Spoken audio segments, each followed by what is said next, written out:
Le conservatoire Citroën possède aussi bien sûr des voitures d'après-guerre.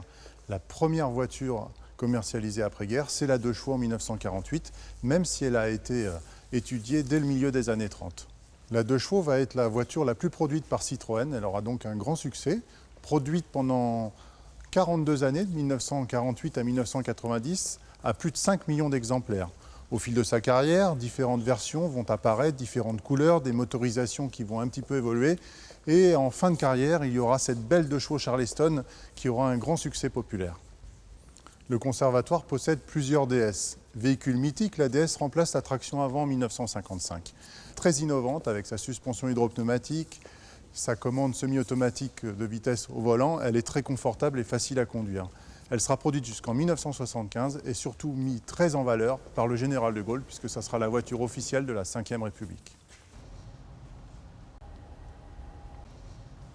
En 1970, Citroën lance la GS, nouveau véhicule de milieu de gamme qui emprunte à la DS sa suspension hydraulique.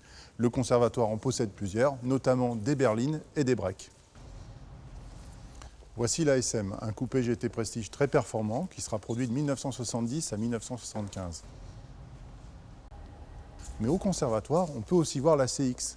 Lancée en 1974, elle remplace la DS. Berline très confortable, elle sera notamment utilisée par le président de la République française en version Prestige rallongée. Nous avons aussi des véhicules récents comme la Xantia ZX XM Saxo, sans oublier les fameux utilitaires Citroën, Jumper, C25, C35 et le Type H, produit de 1947 à 1981. Voici le dernier exemplaire. Citroën est un constructeur international. Le conservatoire garde aussi des véhicules fabriqués en dehors de l'Europe, comme cette C4, conçue, produite et commercialisée en Chine.